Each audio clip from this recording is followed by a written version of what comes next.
आप देखिए असलियत क्या है, हकीकत क्या है। इस वक्त भारत ने सबूतों के साथ ये साफ कर दिया है, दिल्ली में बांग्लादेशी हाई कमीशन की सुरक्षा को कोई खतरा पैदा नहीं हुआ है। MEA denies security breach at Dhaka mission in New Delhi और कोट अनकोट इसे प्रोपेगेंडा करार दिया है। जी हां, ये एक प्रोपेगेंडा है जो बांग्लादेशी मीडिया फैला रही है। बांग्लादेशी हाई कमीशन के सामने महज 20-25 युवा आए थे। एक छोटा सा ग्रुप था, शांतिपूर्ण तरीके से इकट्ठा हुआ। बांग्लादेश के मायमेसिंग में हिंदू युवक दीपू चंद्र दास की बर्बर हत्या के खिलाफ और अल्पसंख्यकों की सुरक्षा की मांग को लेकर नारे लग रहे थे। इसके उलट उधर चटगांव में भारतीय मिशन के साथ जो हुआ उसकी तस्वीरें इस वक्त पूरी दुनिया देख रही है। दो तस्वीरें मैं आपके सामने रख रही हूं। एक भारत की तस्वीर है, शांतिपूर्ण विरोध प्रदर्शन हुआ, ये भारत की हकीकत है। अब बांग्लादेशी जो झूठ फैला रहे हैं, जो प्रोपेगेंडा फैला रहे हैं, वो इस वक्त इंडिया टीवी देख लें। शांतिपूर्ण विरोध प्रदर्शन हुआ और दूसरी तस्वीर आप देख रहे हैं भारतीय मिशन चटगांव की। एक तस्वीर मैं आपके सामने और रख रही हूं, ये देखिए, ये तो ढाका की तस्वीर है ना। जरा एक बार स्टूडियो में आए, ये तस्वीर दिखाएं।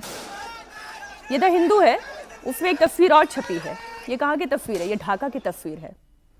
वहां लोग जो प्रदर्शन कर रहे हैं, दीपू दास की जैसे बर्बर हत्या की गई, ये तो बांग्लादेश की कहानी है, ये तो भारत की तस्वीर नहीं है।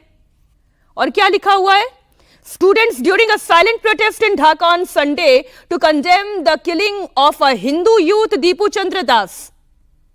अब आप ये तस्वीरें देखें ना, ये हकीकत है बांग्लादेश की। और आगे क्या है? Keeping a close watch on Bangladesh events India. India का स्टैंड क्या है? इंडिया का स्टैंड ये है। बांग्लादेश के विदेश मंत्रालय की तरफ से बयान जारी कर दिया गया और उसकी कॉपी भी हमारे दर्शकों के सामने लगातार हम रख रहे हैं। वो प्रेस रिलीज है जो हम दिखा रहे हैं। दिल्ली में हुए शांतिपूर्ण प्रदर्शन को उन्होंने बढ़ा चढ़ाकर पेश किया। सुरक्षा उल्लंघन जैसे भ्रामक दावे किए गए। भारत के विदेश मंत्रालय ने हालांकि स्पष्ट शब्दों में, रणधीर जायसवाल है विदेश मंत्रालय के प्रवक्ता, उन्होंने कहा ये सारी खारिज करते हैं, ये एक प्रोपेगेंडा है। भारत वियना संधि के तहत विदेशी मेहमानों की सुरक्षा को सुनिश्चित करने के लिए पूरी तरह से प्रतिबद्ध है। ये बांग्लादेश का झूठा प्रोपेगेंडा है और भारत ने दो तस्वीरों से इसकी पोल भी खोल दी। एक और तस्वीर आपके सामने रख रही हूं। यूनुस सरकार अपने देश में कट्टरपंथियों पर लगाम लगाने में पूरी तरह से फेल है।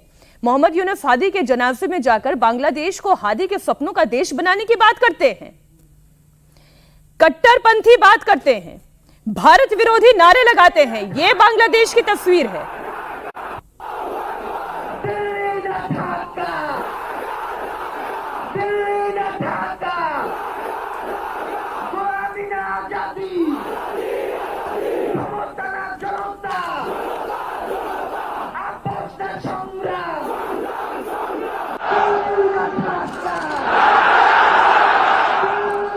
ये जो विनोद जी दिल्ली पर इल्जाम लगाकर, ढाका ढाका के नारे लगाकर, हिंदुस्तान से नफरत के जहर के बीज बोकर, ये मोहम्मद यूनुस क्या हासिल करना चाहता है? देखिए, मोहम्मद यूनुस की कट्टरपंथियों से साठगांठ कहीं छिपी नहीं है और कट्टरपंथियों के जरिए ही वो सत्ता तक पहुंचे हैं। तो उनकी जो पहली वफादारी है वो कट्टरपंथी जमातों के प्रति है। उन्हें बांग्लादेश का जो मूल चरित्र रहा, जो शेख मुजीबुर रहमान ने जिस बांग्लादेश को बनाया था, जो एक इस्लामिक देश होते हुए भी एक उदार किस्म का देश था, उससे उनको कोई लेना देना नहीं है। बांग्लादेश की अंतर्राष्ट्रीय छवि क्या बन रही है, इससे उन्हें कोई लेना देना नहीं है। सिर्फ अपनी सत्ता बनाए रखने के लिए वो कट्टरपंथियों को आगे घुटने टेके हुए हैं। रही बात भारत विरोधी प्रचार की, तो बांग्लादेश के पास कोई चारा नहीं है। देखिए, पहलगाम जैसी बर्बर घटना के बावजूद भारत ने पाकिस्तानी उच्चायोग सुरक्षित रहा, बिल्कुल, है ना। पुलवामा हुआ, इतनी सारी घटनाएं हुई जिनमें 26/11 हुआ, मुंबई वाला, जिनमें पाकिस्तान का सीधे सीधे हाथ था। उसके बावजूद भारत में पाकिस्तानी उच्चायोग या पाकिस्तान के किसी दफ्तर पर कोई हमला या नहीं हुआ, उनकी पूरी सुरक्षा रही, सरकार ने पूरी सुरक्षा दी। तो अब ये आरोप लगाना कि बांग्लादेश का हाई कमीशन जो है वो असुरक्षित हो गया है, बिल्कुल निहायत बेबुनियाद है, मूर्खतापूर्ण है और शर्मनाक है। क्योंकि भारत वियना संधि के तहत अपने अंतर्राष्ट्रीय जो उसके नियम है, कानून, प्रतिबद्धताएं हैं, उनका भारत पूरी ईमानदारी से पालन करता रहा है और करता है। बांग्लादेश में हो रहा है ना सर, मैं उसकी एक और मिसाल आपके सामने रख देती हूँ, दर्शकों के सामने रख देती हूँ। यूनुस के राज में बांग्लादेश के अंदर इस वक्त भारत विरोधी माहौल तैयार किया जा रहा है और बहुत हद तक वो तैयार हो गया है। जमाती भारत के खिलाफ जहर उगल रहे हैं। इधर हादी की बहन भारत के साथ संघर्ष को धर्म युद्ध की तरफ लेकर जा रही हैं। शब्दों पर गौर करिएगा, धर्म युद्ध की तरफ लेकर जा रही हैं। आप सुने पहले इस बयान को।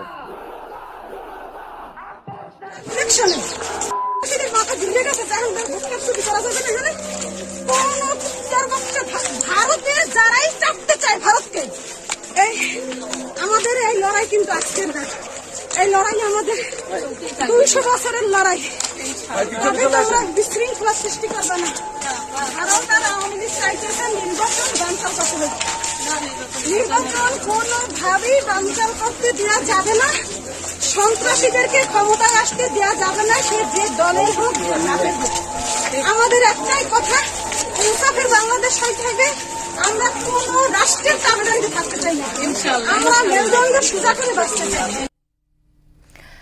ये अवधेशी जो हादी की बहन कह रही है वो 200 साल पुरानी लंबी लड़ाई की बात कर रही है। बांग्लादेश का तो जन्म 1971 में हुआ। ये 200 साल पुरानी लड़ाई, ये कौन सी लड़ाई है?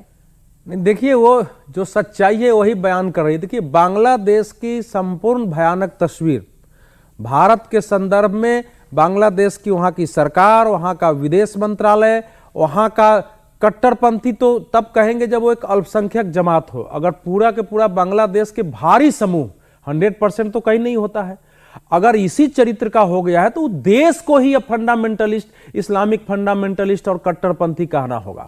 तो एक पूरा जो उनका भारत को लेके स्टैंड है सारा, वो बता रहा है कि इस समय हमारे पास एक नए सिरे से बांग्लादेश के साथ संबंधों, वहां की स्थिति को निपटने को लेकर के तैयारी और विचार की आवश्यकता है।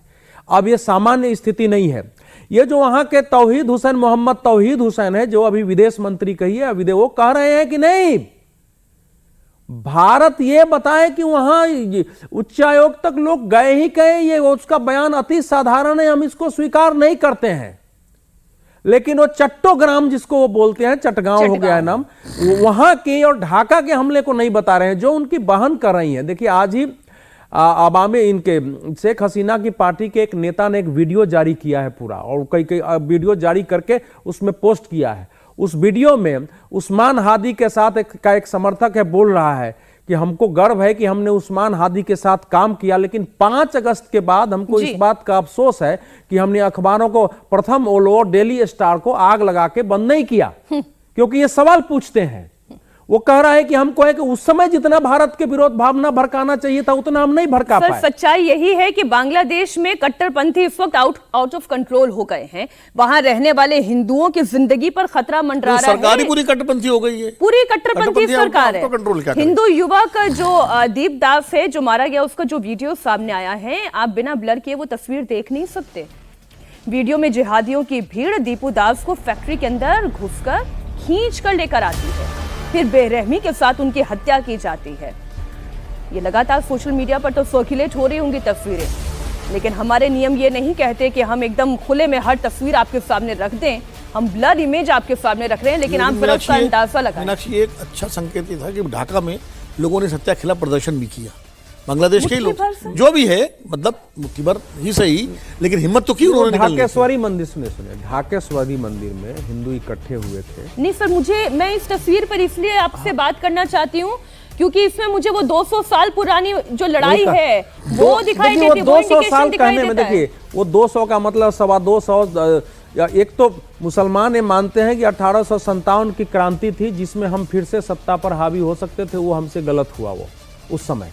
और वो लड़ाई वहां से थी कि भाई 1757 में प्लासी का, देखो भारत की जो गुलामी शुरू हुई है वो बंगाल से हुआ है, प्लासी का युद्ध बंगाल में हुआ था, हारे जो, तो वहां से वो हारे हैं। तो उनका कहना है कि हमारी वहां से लड़ाई थी, एक तो इस्लामी देश हमारा था ही था, और बंगाल के अंदर था। उस समय राजधानी कोलकाता थी, उस समय की राजधानी दिल्ली नहीं थी। हम वहां से शासन, उसके बाद सारा कुछ यहाँ से, तो मुगल को उधस ने हरा के यहाँ से खत्म कर दिया था। तो वो जो जिसको हम गजवाए हिंद अलग अलग नाम कहते हैं, कट्टरपंथियों में एक भाव रहा है। और देश को याद दिलाने की जरूरत है कि मुस्लिम लीग की स्थापना 1907 में ढाका में ही हुआ था। अंग्रेजों ने कराया था हालांकि पीछे पड़ के, लेकिन ढाका में ही हुआ था। ये जो मुझे इसका पॉलिटिकल रिप्लिकेशन दिखाई दे रहा है, ये कोई शेख हसीना से नफरत नहीं है, ये नफरत हिंदुओं से नफरत है। ये वहां की डेमोक्रेटिक आइडियोलॉजी से नफरत है। अगर कहीं पर वो डेमोक्रेसी थी तो, क्योंकि बांग्लादेश में हिंदुओं पर हो रहे हमले के शेख खिलाफ अब हसीना ने भारत भी से ANI को एक लंबा इंटरव्यू दिया है ना, उन्होंने एक लंबा इंटरव्यू दिया है, कहा है कि इस समय मोहम्मद यूनुस ने देश को कंप्लीट कट्टरपंथियों के हाथों सौंप दिया है, लेकिन बांग्लादेश की स्थापित संस्थाओं पर, लोकतंत्र पर मेरा विश्वास है।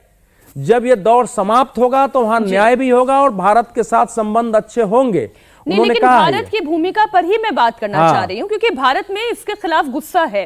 कोलकाता में, दिल्ली में, चंडीगढ़ समेत कई शहरों में पुतले जलाकर लोगों ने उबल रहे हैं लोग, गुस्सा नहीं ना, उबल रहे हैं कि क्या हो रहा है। संघ प्रमुख मोहन भागवत ने कहा कि हिंदुओं को अब एकजुट होना होगा। बाबा बागेश्वर भी कह रहे हैं हिंदू होने की वजह से ही वहां पर युवक जिंदा जलाए जा रहे हैं। दोनों बयानात मैं आपके सामने रख दूं, और जो प्रदर्शन हो रहे हैं उन प्रदर्शनों की तस्वीरें भी आपके सामने दिल्ली, हावड़ा, बीरभूम, चंडीगढ़, अलीगढ़ और अगरतला से तस्वीरें आई हैं।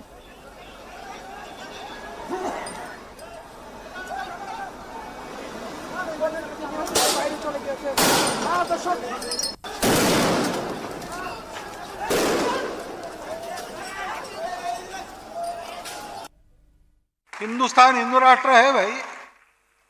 भारत को मातृभूमि मानने वाला, भारतीय संस्कृति पर श्रद्धा रखने वाला और भारतीय पूर्वजों का गौरव मन में रखने वाला एक भी व्यक्ति हिंदुस्तान की भूमि पर जब तक जीवित है तब तक भारत हिंदू राष्ट्र है। यह संघ का विचार है और इसलिए हिंदुस्तान हिंदू राष्ट्र है। अभी मन में आया संसद के कि बदलो और उसमें शब्द डालो, वो डालेंगे, नहीं डालेंगे तो भी ठीक है, हमको कुछ उस शब्द से मतलब नहीं है, क्योंकि हम हिंदू है, हमारा हिंदू राष्ट्र है, ये सत्य है। मैं वो कॉन्टेक्स्ट सामने रखना चाह रही थी जिसमें उन्होंने बांग्लादेश में जो हिंसा हो रही है उसके खिलाफ बोलते हुए कहा कि भारत में भी हिंदुओं को एकजुट होना पड़ेगा। लेकिन ये जो अभी बयान अभी हमारे PCR डायरेक्टर ने सामने रखा, दरअसल ये मोहन भागवत संघ के 100 साल पूरा होने के मौके पर कोलकाता पहुंचे थे और वहां पर उन्होंने हिंदू राष्ट्र को लेकर ये बयान दिया था और उस दौरान उन्होंने बांग्लादेश में हिंदुओं पर हो रहे हमलों की चिंता भी जताई थी। मोहन भागवत ने कहा कि पूरी दुनिया में हिंदुओं को बांग्लादेश के हिंदुओं की मदद के लिए आगे आना होगा। मोहन भागवत ने आगे ये भी कहा कि केंद्र सरकार को भी इस मामले में आगे आना होगा। उन्होंने कहा कि मोदी सरकार जरूर हिंदुओं पर हो रहे अत्याचार को रोकने के लिए जरूरी कदम उठा रही होगी। एक बार ये बयान भी आपके सामने रखते हैं। वहां माइनॉरिटी है एकदम, वहां जरा कठिन है, फिर भी जो मैक्सिमम बचाव हो सकता है उसके लिए वहां के हिंदू को इकट्ठा रहना पड़ेगा और दुनिया भर के हिंदुओं को अपनी मर्यादा में रहकर उनकी कितनी मदद कर सकते हैं, जो और जितनी कर सकते हैं उतनी सब करनी पड़ेगी, हमको भी करनी पड़ेगी और हम तो वो कर रहे हैं। बाकी हिंदुओं का एक ही देश है, भारत देश, तो भारत की सरकार को इसका संज्ञान लेना पड़ेगा, कुछ करना पड़ेगा। कुछ कर भी रहे होंगे, कुछ बातें बताई जाती है, कुछ बताई नहीं जा सकती। दो बयान हमने दर्शकों के सामने रखे। पहला बयान तो पहले हम बांग्लादेश के कॉन्टेक्स्ट में बात कर लें। क्या गलत कह रहे हैं? हिंदुओं का एक ही तो देश रह गया है भारत, जहां पर हिंदू आकर शरणार्थी बन सकते हैं, जहां से हिंदुओं को बचाने के लिए आवाज उठ सकती है और बांग्लादेश के भी हिंदुओं को एकजुट होना होगा। नहीं, इसमें खैर उनकी चिंता स्वाभाविक है। किसी भी व्यक्ति की चिंता जो मानवीय संवेदनाएं हैं उनके तहत होनी चाहिए कि जिस जो बांग्लादेश में हो रहा है, तो उसमें मोहन जी की चिंता स्वाभाविक है। उनका कहना है कि अपनी मर्यादा में रह करके दुनिया भर के हिंदू बांग्लादेश के लिए, हिंदुओं के लिए आवाज़ उठाएं, तो इसमें भी कोई गलत नहीं है।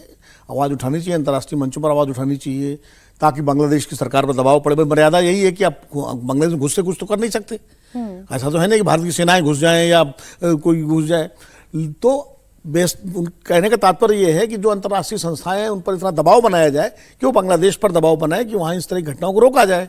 लेकिन हिंदू राष्ट्र की बात करते हुए फिर ये बात कहना, देखिए, हिंदू राष्ट्र की जहां तक बात है, संघ की परिकल्पना कोई नई नहीं है, कोई नई बात नहीं कही। संघ तो शुरू से हिंदू राष्ट्र बनाना, हिंदू राष्ट्र भारत को मानता ही है, तो मोहन भागवत जी ने वही कहा है, कोई नई बात नहीं कही है। लेकिन वो अलग अलग राय हो सकती है उसमें कि हिंदू राष्ट्र है कि नहीं है, कि क्या है। हिंदू बहुल देश तो भारत है ही, इसमें कोई शक नहीं है। तो हिंदू बहुल देश है तो जाहिर है वो दुनिया में एकमात्र देश ऐसा है जो हिंदू बहुल है। नेपाल को आप मानते थे, लेकिन नेपाल भी एक तरह से अब वो गणराज्य हो गया है, वहाँ पर जो हिंदू राष्ट्र ऑफिशियली था वो अब नहीं है। लेकिन तो उस दृष्टि से ठीक है उनका कहना, लेकिन अब वो एक अलग बहस है कि संविधान हमारा धर्मनिरपेक्ष है या संविधान हिंदू राष्ट्र की बात नहीं करता, मोहन जी करते हैं, वो अलग बहस है। एक क्विक कमेंट इस पे अवधेश जी आपका। नहीं, इसके दो पक्ष हैं। हिंदू राष्ट्र का ये नहीं कि ये नॉन सेकुलर स्टेट है। हमारे यहाँ वो एक कल्चर, भारत के बारे में माना जाता है कि हम एक नेशन स्टेट नहीं है जिसकी एक निश्चित ज्योग्राफी।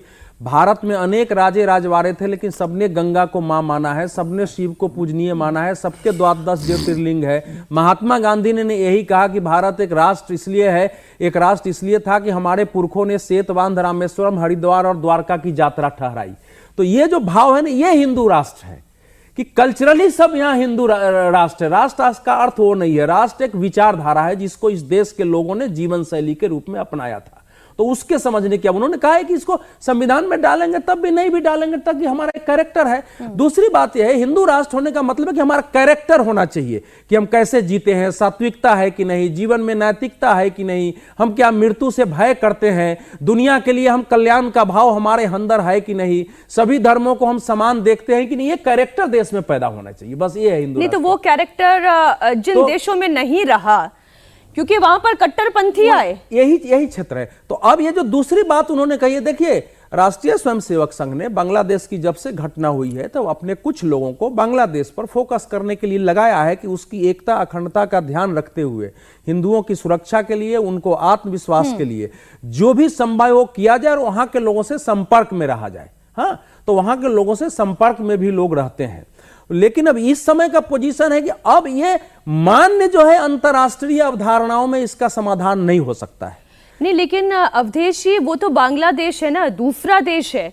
हमारे अपने देश पश्चिम बंगाल में भी जब हिंदुओं पर जुल्म की लगातार खबरें आती हैं तो क्या चिंता नहीं बढ़ती?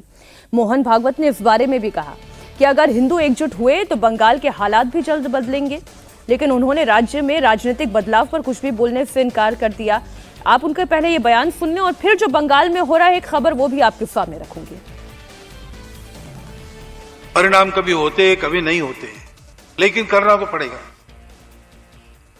और इधर हम लोगों को संगठित होके समाज के नाते पक्का खड़ा रहना पड़ेगा। एक संघ हिंदू समाज अगर खड़ा होता है तो बंगाल में परिस्थिति बदलने के लिए कोई समय लगेगा नहीं।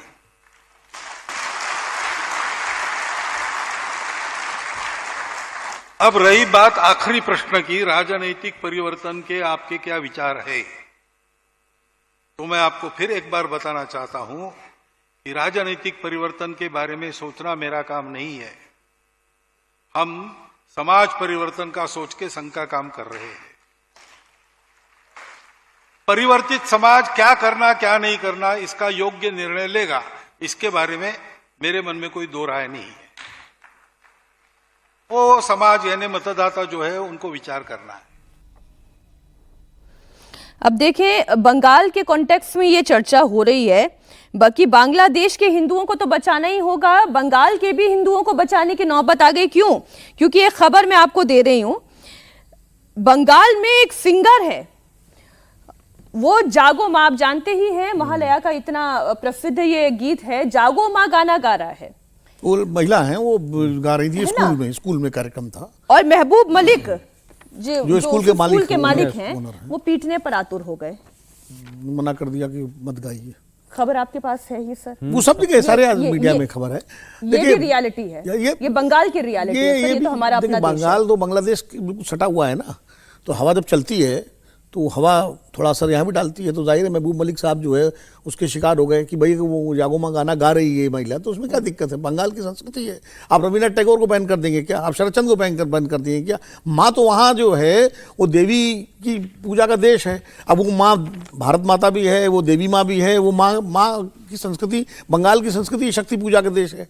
दूसरी बात ये है कि महबूब मलिक जैसे लोगों को ये लेना चाहिए कि इस देश में मन तरसत हरिदर्शन को, ये गाना एक मुसलमान ने लिखा, एक मुसलमान ने इसका संगीत दिया, एक मुसलमान ने गाया। तो ऐसे भी उदाहरण हैं। तो महबूब मलिक जैसे लोगों को समझ में आना चाहिए और ऐसे लोगों की कट्टर कड़ी निंदा की जानी चाहिए, जो भी उनके खिलाफ कानूनी कार्रवाई हो सकती है, क्योंकि ये भी अभिव्यक्ति की स्वतंत्रता का हिस्सा है। कोई अपनी माँ के लिए गाए। मैं उस बात को ही मैं सिरा बना के आगे बढ़ रही हूँ कि जब बांग्लादेश में जो हवा चल रही है उस हवा का असर तो बंगाल तक आएगा और इसी हवा के असर को रोकना है। अब मोहन भागवत हिंदुओं को एकजुट होने की अपील क्यों कर रहे हैं? शायद उसी हवा के असर को कम करने के लिए कह रहे हैं। और इधर प्रधानमंत्री नरेंद्र मोदी भी घुसपैठियों पर प्रहार कर रहे हैं। असम के डिब्रूगढ़ में पीएम मोदी ने बांग्लादेशी घुसपैठियों को लेकर कांग्रेस पर बड़ा हमला बोला। कहा कि कांग्रेस देश विरोधी सोच को आगे बढ़ा रही है। असम के जंगल जमीन पर बांग्लादेशी घुसपैठियों को वो बचाना चाहती है। ये कांग्रेस अब भी देश विरोधी सोच को आगे बढ़ा रही है। ये लोग असम के जंगल जमीन पर उन बांग्लादेशी घुसपैठियों को बसाना चाहते हैं जिनसे उनको वोट बैंक मजबूत होता है। आप बर्बाद हो जाए उनको इनकी परवाह नहीं है, उनको अपनी वोट बैंक मजबूत करनी है। भाइयों बहनों, कांग्रेस को असम और असम के लोगों से, आप लोगों की पहचान से कोई लेना देना नहीं है।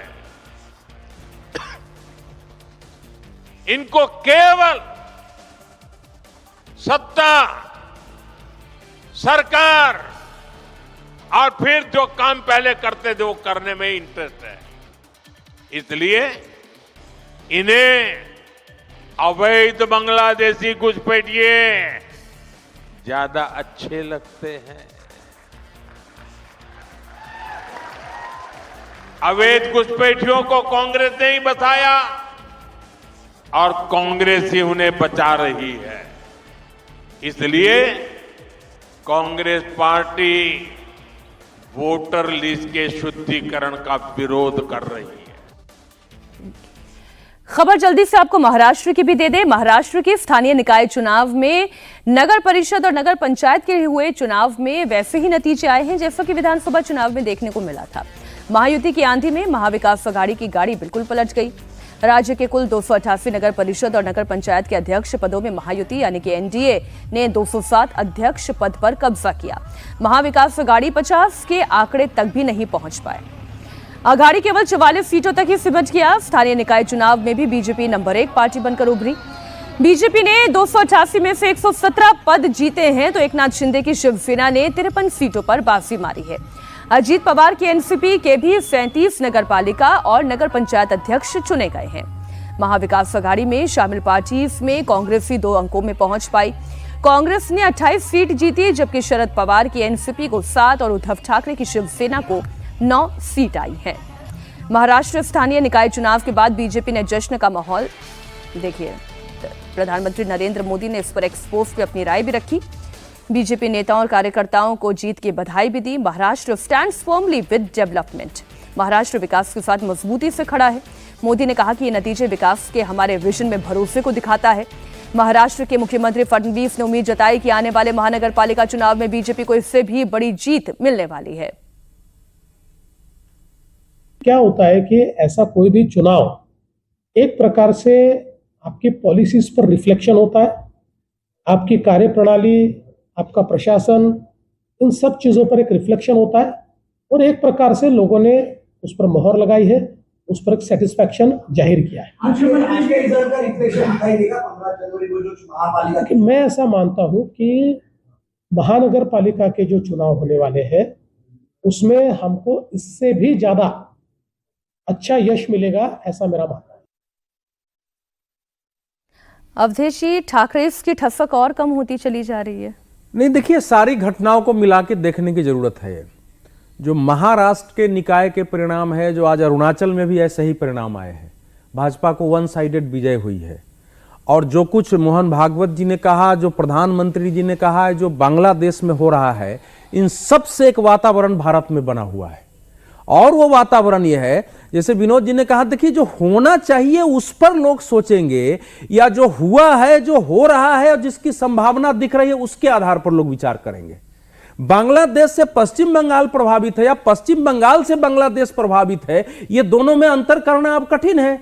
मुर्शिदाबाद को तो उसी समय जो है पाकिस्तान में मिलाने के लिए लड़ाई चली हुई थी। जहां का 41% 1951 में आबादी रही हो मुस्लिम, आज 71% हो गया है। तो उसके कोई कारण है कि नहीं है? तो लोगों के अंदर अब इस समय एक भाव पैदा हो गया है, उसका पॉलिटिकल रिपरकशन देख रहा है। तो अब लोग वो महाराष्ट्र तक जा रहा है। महाराष्ट्र में जाएगा, घुसपैठिए वहां से निकल रहे हैं, मुंबई से निकल रहे हैं। पूरे देश का एक वातावरण बना हुआ है इस समय। आप जो प्रदर्शन दिखाए हैं, किसी एक राज्य का प्रदर्शन तो आपने दिखाया नहीं है। नहीं। तो एक वातावरण इस समय बना है हिंदू समाज के अंदर कि भाई, जो चलो लिबरल मुसलमान हैं, लेकिन वो तो कुछ कर नहीं पा रहे हैं। सारा कुछ जो चलती है इनकी ही है। और यह स्थिति ऐसी बन रही है कि कोई यहां बाबरी मस्जिद की नींव डाल देता है और देखते देखते करोड़ों रुपए मिल जा रहे हैं। जिस एमएलए की कोई हैसियत नहीं है इस देश में, उसका कोई कंट्रीब्यूशन मुस्लिम समाज के लिए नहीं है, वो इनका हीरो बन जा रहा है। और आज भी इस देश के बड़े मुस्लिम संगठनों ने अभी तक एक प्रदर्शन खड़ा होकर बांग्लादेश में जो कुछ हो रहा है उसके विरोध में नहीं किया है। तो वो तो दिखाई दे रहा है ना। तो अभी एक वातावरण है, एक वातावरण आप कह रहे हैं। बिहार में भी असर था और आने वाले चुनाव में भी इसका असर दिखेगा। ये केवल महाराष्ट्र का विषय नहीं है। जो महायुति है, जो कांग्रेस है, उसके लिए घोर संकट का समय है, अगर आप नहीं समझ पा रहे हैं कि देश का मानस किधर जा रहा है।